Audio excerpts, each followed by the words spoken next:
चलिए, तो एक नया चैप्टर अपन स्टार्ट करने वाले हैं बेटा। ये एटम्स है आपका chapter number 12 for class 12th। Okay.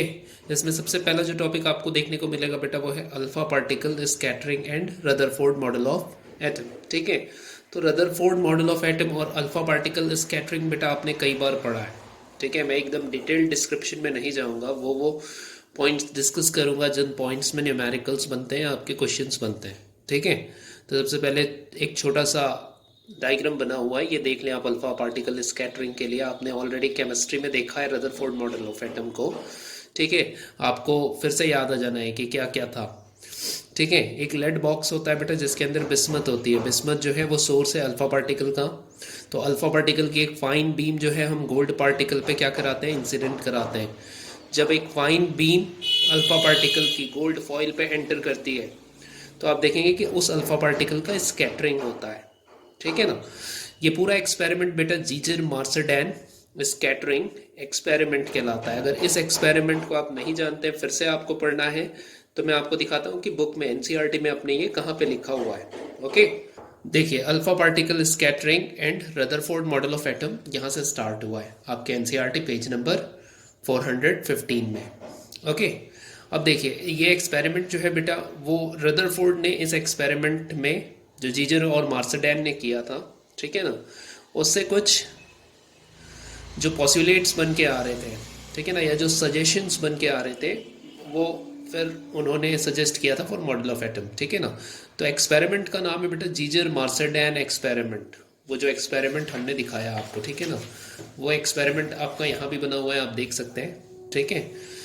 Lead box है, लेड बॉक्स के अंदर क्या है, आपका बिस्मत है, source of alpha particle. Scattering हो रही है बेटा उसके गोल्ड फॉइल से। सामने स्क्रीन है, स्क्रीन पे जो स्कैटरिंग होगा, ठीक है, वो हम लोग देखने वाले हैं। और अल्फा पार्टिकल की स्कैटरिंग के बेसिस पे बाद में आपके जो रदरफोर्ड थे उन्होंने गोल्ड फॉइल का, ठीक है ना, ये मॉडल ऑफ एटम दिया था गोल्ड के लिए। ठीक है। चलिए, तो बहुत सारे डायग्राम्स बने हुए हैं, बहुत सारी थियरी है, इसको ऑलरेडी आप आके यहाँ पे पढ़ सकते हैं। ठीक है। सारी चीज़ें आपने केमिस्ट्री में भी ये पढ़ी हुई है, ज़्यादा कुछ बताने की यहाँ पे ज़रूरत नहीं है। ठीक है। तो इस तरीके से आप पूरी थियरी को पढ़िए। ठीक है ना। 8000 में से 1 अल्फा पार्टिकल जो होता है वो 180 डिग्री के एंगल पे रिफ्लेक्ट हो जाता है। ये आपने पढ़ा होगा। मैक्सिमम अल्फा पार्टिकल्स जो होते हैं वो एटम को क्रॉस कर जाते हैं, क्योंकि एटम का जो मोस्ट ऑफ द स्पेस होता है वो खाली होता है। ठीक है। तो ये सब चीज़ें आपने पढ़ा था। ओके।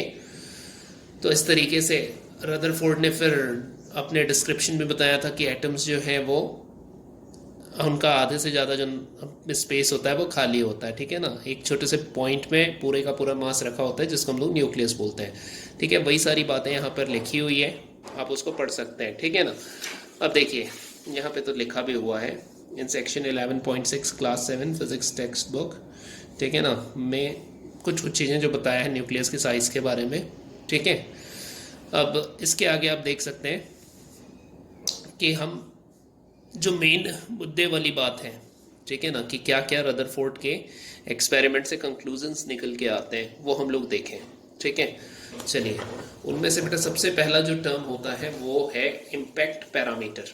देखिए, यहाँ पे मैंने लिखा हुआ है इम्पैक्ट पैरामीटर। ठीक है ना। इम्पैक्ट पैरामीटर क्या होता है ये आप समझिए। ठीक है। The trajectory of alpha particle depends on impact parameter. जैसे आप यहाँ पे देख रहे हैं कि अल्फा पार्टिकल जो है वो डिफ्लेक्ट हो रही है, तो डिफ्लेक्ट होने के बाद जो भी अल्फा पार्टिकल की ट्रेजेक्ट्री है वो इम्पैक्ट पैरामीटर पे डिपेंड करता है। ठीक है। अब इम्पैक्ट पैरामीटर क्या होता है? The impact parameter is the perpendicular distance of initial velocity vector.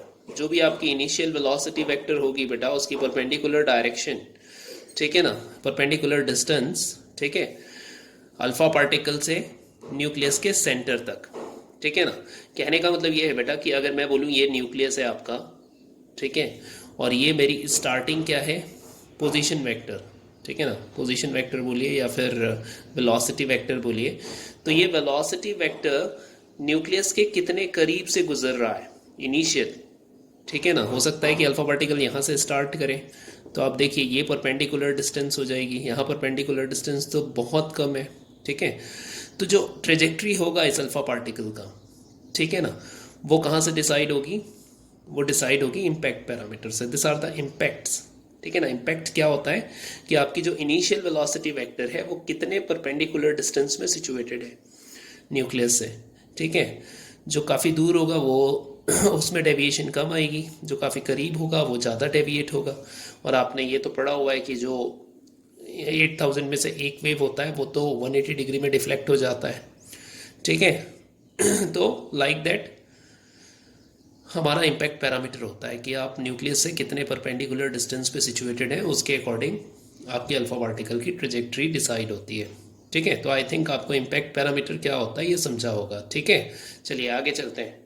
अब और आगे देखिए आप, जो रदरफोर्ड में इम्पॉर्टेंट पार्ट है वो है distance of closest approach, distance of closest approach, ठीक है। जिससे बेटा हम लोग न्यूक्लियस के साइज को डिफाइन करते हैं कि एक्चुअल में न्यूक्लियस जो है किसी भी एटम का उसका साइज क्या होगा या किस ऑर्डर की होगी। एग्जैक्टली साइज तो हम लोग बता नहीं सकते हैं, ठीक है, लेकिन हम लोग क्या कर सकते हैं उसकी ऑर्डर बता सकते हैं कि किस ऑर्डर का न्यूक्लियस का साइज होता होगा, ठीक है। अब देखिए आप डिस्टेंस ऑफ क्लोजेस्ट अप्रोच हम किसे कहते हैं, ठीक है। जब बेटा कोई न्यूक्लियस है, ठीक, आपने अल्फा पार्टिकल की स्कैटरिंग कराई कि अल्फा पार्टिकल इस न्यूक्लियस के जितने करीब तक पहुंचेगा, ठीक है ना, हम ये कंसिडर करेंगे कि वो इस न्यूक्लियस की रेडियस है, ठीक है ना। फिर से एक बार रिपीट करता हूं मैं, अल्फा पार्टिकल अगर हमने प्रोजेक्ट किया न्यूक्लियस की तरफ तो ये न्यूक्लियस के जितने करीब पहुंचेगा, ठीक है ना, वो इस अल्फा पार्टिकल की क्लोजेस्ट अप्रोच होगी और उस क्लोजेस्ट अप्रोच को ही हम क्या करते हैं, न्यूक्लियस की रेडियस कंसिडर करते हैं, ठीक है। चलिए तो यहाँ पे देखिए हमने बोला कि D is the centre of distance between centre to centre gold nucleus, ठीक है ना, when the alpha particle is at stopping point. तो अल्फा पार्टिकल जहाँ भी जाके स्टॉप करेगा, जैसे इस पॉइंट पे जाके अल्फा पार्टिकल रुक जा रहा है आप मान लीजिए, ठीक है ना, तो अल्फा पार्टिकल का सेंटर और न्यूक्लियस का सेंटर के बीच में जो डिस्टेंस होगा ये डिस्टेंस कहलाता है closest approach. This is the closest approach. Closest approach आपके एनर्जी पे डिपेंड करता है। आप एनर्जी जितनी ज़्यादा रखेंगे, आप देख सकते हैं काइनेटिक एनर्जी जितनी ज़्यादा होगी, यहाँ पे D जो है वो क्लोजेस्ट अप्रोच है, तो काइनेटिक एनर्जी जितनी ज़्यादा होगी आपकी क्लोजेस्ट अप्रोच उतनी डिस्टेंस जो है वो कम हो जा रही है। डिस्टेंस कम हो जा रही है मतलब आप उतने न्यूक्लियस के करीब पहुँच पाओगे। आप अपने अल्फा पार्टिकल को जितने कम एनर्जेटिक रखोगे आप न्यूक्लियस के उतने दूर रह जाओगे, ठीक है ना। तो डिस्टेंस ऑफ क्लोजेस्ट अप्रोच जो है वो काइनेटिक एनर्जी के इन्वर्स होता है, इन्वर्सली प्रोपोर्शनल होता है, ठीक है। अब यहाँ पे आप देखिए, यहाँ पे हमने सिंपली एनर्जी कंजर्वेशन का रूल लगाया है कि इनिशियली जो भी अल्फा पार्टिकल को काइनेटिक एनर्जी हम देंगे उसको आप इक्वेट कराएंगे पोटेंशियल एनर्जी से, ठीक है ना। आपको पता है कि अल्फा पार्टिकल चार्ज पार्टिकल है, न्यूक्लियस भी चार्ज पार्टिकल है। अब दोनों चार्ज पार्टिकल मूव कर रहे हैं बेटा इलेक्ट्रिक फील्ड में, ठीक है ना। अल्फा पार्टिकल मूव कर रहा है न्यूक्लियस के इलेक्ट्रिक फील्ड में, ठीक। तो यहाँ पे जो पोटेंशियल एनर्जी मिलेगा, ठीक है ना, अल्फा पार्टिकल को, वो पोटेंशियल एनर्जी क्या होगी 1/4πε0 2E। 2E इसलिए लिया है हमने क्योंकि अल्फा पार्टिकल पे जो चार्ज होता है वो 2 times of charge of proton होता है, ठीक है ना। देन Z हो गया आपके जो भी न्यूक्लियस है उसकी एटॉमिक नंबर, ठीक है ना। E हो गया बेटा ZE हो गया, ZE को कंप्लीट देखेंगे तो ZE हो गया न्यूक्लियस का चार्ज, ठीक। अब आपको पता है गोल्ड फॉइल के लिए बात हो रही है, तो गोल्ड फॉइल का जो Z है वो 79 होता है। गोल्ड फॉइल के एटॉमिक नंबर क्या 79। अब काइनेटिक एनर्जी को हमने रखा है 7.7 मेगा इलेक्ट्रॉन वोल्ट। मान लीजिए अल्फा पार्टिकल इस काइनेटिक एनर्जी से क्या हुआ है, थ्रो हुआ है। सारी वैल्यूज आप सब्स्टिट्यूट करिए, 1/4πε0 की वैल्यू ऑलरेडी हम लोग जानते हैं 9 × 10⁹ पता है आपको। ई चार्ज ऑन इलेक्ट्रॉन है, ठीक है ना। Z को रखा 79, K को रखा हमने 7.7 मेगा इलेक्ट्रॉन वोल्ट। इस वैल्यू को बेटा जूल में कन्वर्ट करना नहीं भूलना, नहीं तो आंसर मीटर में नहीं मिलेगा, ठीक है। तो फाइनली आपके पास आंसर क्या आएगा 30 × 10⁻⁻15 मीटर, ठीक है ना। अब इसको लिखा जा सकता है बेटा 30 फर्मी मीटर। अब पहली बात यह है कि फर्मी क्या होता है। फर्मी हम लोग बोलते हैं 10⁻⁻15 मीटर को, इसलिए बोला जाता है कि जो न्यूक्लियस की साइज होती है वो फर्मी मीटर के ऑर्डर की होती है। फर्मी मीटर मतलब 10⁻⁻15 मीटर के ऑर्डर की, ठीक है।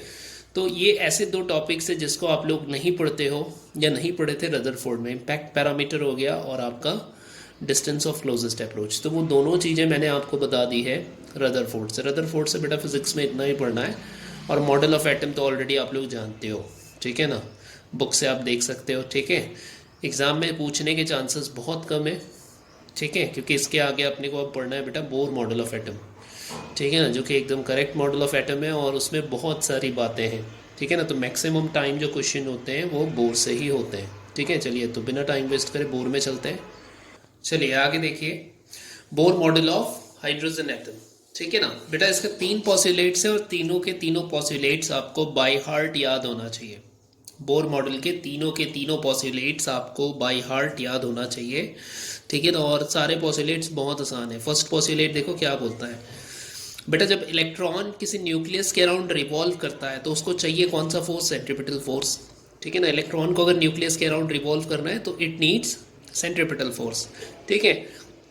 अब बेटा इलेक्ट्रॉन को रिवॉल्व करने के लिए न्यूक्लियस के अराउंड जो सेंट्रीपिटल फोर्स चाहिए होता है, पहला पॉस्युलेट बोर का ये बोलता है कि वो ऑब्टेन होती है किससे, इलेक्ट्रोस्टैटिक फोर्स से, जो न्यूक्लियस और इलेक्ट्रॉन के बीच वर्क करता है। देखिए यहाँ पे सेंट्रीपिटल फोर्स को मैंने इक्वल किया है किसके, electrostatic force between nucleus and electron.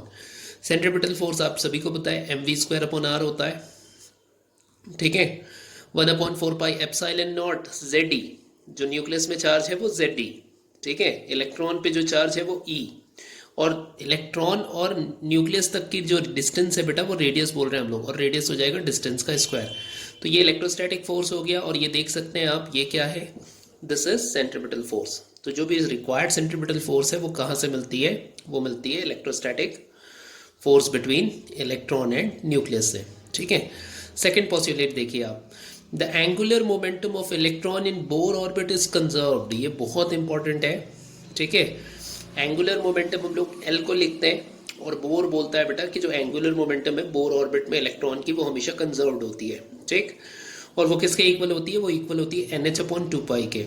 N को बोलते हैं प्रिंसिपल क्वांटम नंबर, और एच कहलाता है आपका प्लांक्स कांस्टेंट। प्लांक्स कांस्टेंट की वैल्यू आप जानते होंगे 6.63 × 10⁻34, ठीक है ना, जूल सेकेंड, ठीक है।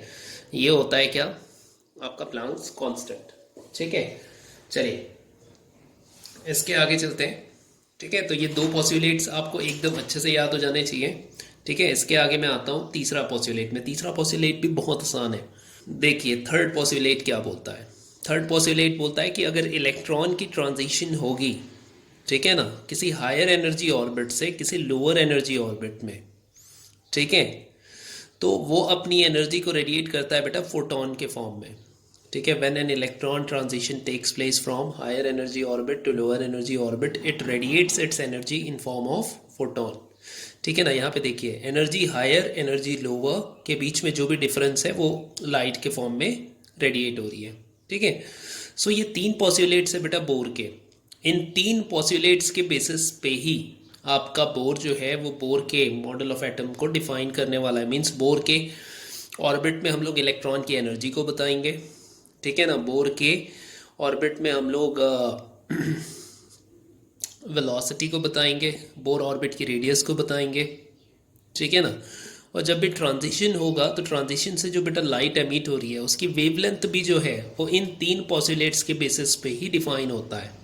तो आगे आप देखोगे ये जो मैंने 3 पॉस्युलेट लिखा है इन तीनों का ही मेन रोल है, ठीक है। फर्स्ट, सेकंड और थर्ड पॉस्युलेट का। इन्हीं से बोर ऑर्बिट का रेडियस बनेगा, इन्हीं से बोर ऑर्बिट की एनर्जी बनेगी, और इन्हीं से आपका रेडिएटेड वेव की वेवलेंथ डिसाइड होगी, ठीक है ना, जिनके बेसिस पे आपके फिर हाइड्रोजन स्पेक्ट्रम जो है वो डिफाइन होने लगता है, ठीक है। और हाइड्रोजन स्पेक्ट्रम की जब हम लोग बात करते हैं, ठीक है ना, तो हाइड्रोजन स्पेक्ट्रम में बेटा काफ़ी सारे हमको क्या मिलते हैं, सीरीज मिलते हैं, लाइक लाइमन, बाल्मर, पास्चन, बार्केट, पीफन, ठीक है ना। तो ये जो सीरीज हैं ये भी डिफाइन कौन करेगा, आपके यही तीनों पॉस्युलेट्स, ठीक है ना, जिनको हम लोग बोलते हैं बोर के मॉडल ऑफ एटम के पॉस्युलेट्स, ठीक है। तो चलिए जल्दी से अब बोर के ऑर्बिट के डिफरेंट पैरामीटर्स को देखेंगे, उनकी रेडियस, वेलोसिटी, ये सब क्या होती है, ठीक है। चलिए आगे, चलिए आगे देखिए। अब यहाँ पे बेटा रिलेशन है between orbit radius and velocity of electron. ये जो मैं बता रहा हूँ आपको बहुत काम आएगी आपके, ठीक है ना। आज हम लोग एनर्जी का पोर्शन तक करेंगे बेटा, और कल जब क्लास स्टार्ट करेंगे तो कल मैं आपको बताऊंगा कि बोर ऑर्बिट की रेडियस कैसे निकालनी है और बोर ऑर्बिट की ठीक है। एनर्जी तो सबसे पहले बहुत आसान है। एनर्जी निकालने के लिए आप बस पोस्यूलेट वन को यूज़ करिए। पोस्यूलेट वन याद होगा आपको, सेंट्रीपिटल फोर्स को हमने इलेक्ट्रोस्टैटिक फोर्स से इक्वेट किया था। ठीक है ना, वहाँ से जाके बेटा आप आर की वैल्यू निकालना। तो आर की वैल्यू निकालोगे तो ई स्क्वायर अपॉन 4πε0 mv² मिलेगा। ठीक है ना, इसको बोलते हैं क्या, this is a relation between radius and velocity of electron in Bohr orbit. अब आप देख रहे हो जैसे जैसे वेलोसिटी का स्क्वायर बढ़ता जाएगा, ठीक है ना, रेडियस कम होती जाएगी, मतलब कम रेडियस में रहने वाले इलेक्ट्रॉन की वेलोसिटी ज़्यादा होती होगी। ठीक है, और अगर आपकी वेलोसिटी बढ़ती चली जाएगी तो रेडियस जैसे कम हो रहा था, वेलोसिटी अगर कम होती जाएगी बेटा तो वेलोसिटी के कम होने से रेडियस जो है वो बढ़ता जाएगा। ठीक है, चलिए अब यहाँ से आप mv² की वैल्यू निकालिए। mv² की वैल्यू के लिए आप देखोगे mv² ट्रांसफर हो जाएगा, आर नीचे आ जाएगा। ठीक है ना, तो बेटा काइनेटिक एनर्जी अगर मैं बात करूंगा इलेक्ट्रॉन की, तो आप काइनेटिक एनर्जी जानते हो हाफ mv², जहाँ पे v² को अपन बोलते हैं क्या, इलेक्ट्रॉन की वेलोसिटी, और m हो गया बेटा इलेक्ट्रॉन का मास। तो सीधे सीधे आप देख पा रहे हो कि mv² की वैल्यू आपको मिल रही है यहाँ से e² 4πε0 r नीचे आ जाएगा। तो बेटा 1/2 से अगर ये पूरी वैल्यू मल्टीप्लाई होती है सो इट बिकम्स 8πε0 r। ये आपकी होती है इलेक्ट्रॉन की kinetic energy in Bohr orbit. This is kinetic energy of electron in Bohr orbit. ठीक है, अब इसी तरीके से इलेक्ट्रॉन जो है बेटा वो न्यूक्लियस के इन्फ्लुएंस में होता है, आपको पता है। और जब भी कोई भी चार्ज पार्टिकल किसी चार्ज पार्टिकल के फील्ड में होगा तो उसके पास एक टाइप की पोटेंशियल एनर्जी होती है। ठीक है, क्योंकि इलेक्ट्रॉन की पोटेंशियल एनर्जी चार्ज नेगेटिव है तो पोटेंशियल एनर्जी भी नेगेटिव होगा, पता है आपको। ठीक है ना, बाइंडिंग एनर्जी होगी यहाँ पे, इलेक्ट्रॉन जो है वो न्यूक्लियस से बाइंडेड होगा। ठीक, और बाइंडिंग एनर्जी नेगेटिव होती है हमेशा। ठीक, तो इलेक्ट्रॉन की जो बाइंडिंग एनर्जी है वो आपको मिलेगी -e² 4πε0 r। ठीक है ना, जस्ट इससे डबल वैल्यू मिलेगी बेटा। देखो 8e/8πε0 r को अगर 2 से मल्टीप्लाई करोगे तो ये बनेगा। तो आपकी जो पोटेंशियल एनर्जी होती है वो जस्ट डबल होती है। अब अगर मैं आपसे पूछूंगा कि इलेक्ट्रॉन की टोटल एनर्जी कितनी है, इलेक्ट्रॉन की टोटल एनर्जी, तो इलेक्ट्रॉन की टोटल एनर्जी आपको U+K करने से मिलेगी, U+K करने से मिलेगी। ठीक है, K को यहाँ से उठाइए, U को यहाँ से उठाइए, दोनों वैल्यूज़ को सब्स्टिट्यूट करिए। अब मैंने बोला था कि ये वैल्यू तो आधी वैल्यू है, this value is the double value of this value. तो डबल वैल्यू बेटा नेगेटिव है, तो डबल वैल्यू में से अगर आधी वैल्यू निकालोगे तो उतना ही बचेगा। ठीक है ना, लेकिन किस में बचेगा, माइनस में बचेगा। तो इलेक्ट्रॉन की जो टोटल एनर्जी है वो हो गई -e² 8πε0 r। तो ये हो गई बेटा बोर ऑर्बिट में इलेक्ट्रॉन की एनर्जी। कल हम लोग इसको और डिटेल्ड में पढ़ेंगे। ठीक है ना, अब देखो मेरी जो डेली की क्लासेस होती है बेटा वो 15 to 17 मिनट्स की बनती है, या मैक्सिमम 25 मिनट्स तक की। ऐसा इसलिए क्योंकि आप देख रहे हो कि ये सारी चीज़ें जो मैं लिख रहा हूँ ये डायरेक्टली आपके लिए अपीयर कर रहा है। ठीक है ना, मैं लिखने में टाइम कंज्यूम नहीं कर रहा हूँ। अगर ये सब चीज़ें मैं लिखने में टाइम कंज्यूम कर रहा होता तो ये जो वीडियो लेक्चर है ये बेटा आपका 1 घंटे से ऊपर का हो जाएगा। ठीक है ना, मेरे को लगता भी इतना ही टाइम है, जब मैं इसको बना रहा होता हूँ तो मेरे को 50 मिनट से 1 घंटे का टाइम लगता है। लेकिन जब आप लोग इसको बैठ करके बेटा फ्रीज करके एक एक बातें आपको लिखनी है अपने नोट्स में। ठीक है ना, बाद में ये नहीं बोलेंगे आप लोग कि हमारे पास कोई भी नोट्स नहीं है सर, बस देख लिया वीडियो और भूल गए। ऐसा नहीं करना है, प्रॉपरली आपको एक एक चीज़ें जो है अपनी कॉपी में लिखनी है, तब जाके ये आपको मेमोराइज हो पाएगा और आप फ्यूचर में इसको रेफरेंस लेके बेटा एग्ज़ाम के लिए तैयार कर पाओगे। जो एक एक बातें मैं लिख रहा हूँ ये सारी बातें आपको एनसीईआरटी में मिलेगी। ठीक है ना, मॉडर्न फिजिक्स को पढ़ने का सबसे अच्छा तरीका है कि आप एनसीईआरटी को पढ़ें। एनसीईआरटी अगर बेहतरीन तरीके से आप पढ़ लोगे बेटा तो आपका मॉडर्न फिजिक्स से एक क्वेश्चन नहीं छूटेगा, वो बहुत सारे क्वेश्चंस यहाँ से आएंगे। अभी तो हम लोग एटम्स पढ़ रहे हैं, इसके बाद आगे चैप्टर न्यूक्लियाई है, तो एकदम प्रॉपर ये वाले चैप्टर का नोट्स आपका बन जाना चाहिए मैंने जितनी चीज़ें बताई हैं। ठीक है ना, इसको कम से कम आपको सॉल्व करने में बेटा 1 घंटे लगेंगे। तो 8 बजे से पहले मैं अपलोड कर देता हूँ मेरी जितनी भी वीडियोज़ होती हैं वो। ठीक है, तो 8 से 9 का टाइम लो आप, और ये सारी चीज़ें बेटा रनिंग नोट्स करते हुए आप कॉपी में नोट करिए। ठीक है ना, आगे मैं चेक करूँगा आपसे। ठीक है, चलिए तो इतना करके रखिए आप अच्छे से। ठीक है ना, आराम से 8 o'clock को बैठिए डेली और ये सब चीज़ें करते जाइए। तो कल की क्लास में अब हम लोग क्या करेंगे, बोर ऑर्बिट की एनर्जी को और डिटेल डिस्कस करेंगे, लेकिन आपको ये फॉर्मूला कैसे बनाए ये याद होना चाहिए। ठीक है, चलिए तो फिर इसके आगे एनर्जी कल डिटेल डिस्कस करके मैं आपको आयनाइजेशन एनर्जी बताऊंगा। ठीक है ना, क्या होता है, ठीक है। एक्साइटेशन पोटेंशियल को देखेंगे हम लोग क्या होता है, फिर बोर ऑर्बिट की रेडियस और बोर ऑर्बिट की वेलोसिटी। बहुत बढ़िया चैप्टर है ये, सभी चीज़ें आपको समझ में आएगी इस चैप्टर की। ठीक है, चलिए तो फिर आज के लिए good day and good bye, इतना करके आप रखिए।